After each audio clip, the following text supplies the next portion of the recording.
మీరు కోటీశ్వరుడైనా సరే నిరుపేదగా మార్చేటటువంటి ఒక 5 అలవాట్లు చెప్తాను, మీకున్నాయేమో ఒకసారి చెక్ చేసుకోండి. అందులో నెంబర్ 1, డబ్బుని లెక్కాపత్రం లేకుండా ఖర్చు పెట్టడం. ఎంత కొండైనా కరిగిపోతుంది. మీ దగ్గర డబ్బులు ఉన్నాయి కానీ కదా అని చెప్పేసి ఈరోజు విచ్చలవిడిగా ఖర్చు పెట్టారనుకోండి, ఏదో ఒక రోజు మీరు పేదవాళ్ళుగా మారుతారు. ఇది వాస్తవం. ఇక నెంబర్ 2, సేవింగ్స్ చేయరు చాలా మంది. తెస్తుంటారు, ఖర్చు పెడుతుంటారు. అప్పులు చేయకపోయినా కానీ సేవింగ్స్ లేకపోవటం వల్ల మీకు ఏదైనా ఎమర్జెన్సీ అవసరం వస్తుంది, మీకు ఏదైనా ఎమర్జెన్సీ హాస్పిటల్ అవసరం వస్తుంది, ఏదైనా ఎమర్జెన్సీగా కావాల్సి వస్తుంది. అప్పుడు డబ్బులు ఎక్కడ తేవాలి?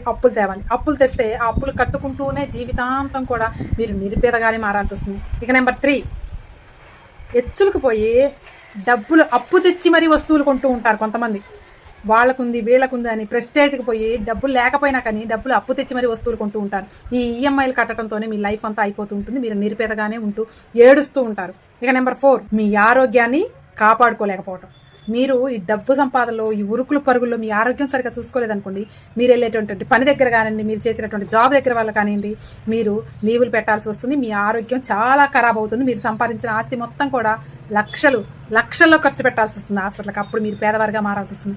కాబట్టి ఈ 4 మైండ్లో పెట్టుకొని మీరు పేదవారిగా మారకుండా ఉండటానికి ప్రయత్నించండి. మీకు అర్థమైందని అనుకుంటున్నాను. అర్థమైన వాళ్ళు కామెంట్ సెక్షన్లో వేస్తాను, కామెంట్ చేయండి.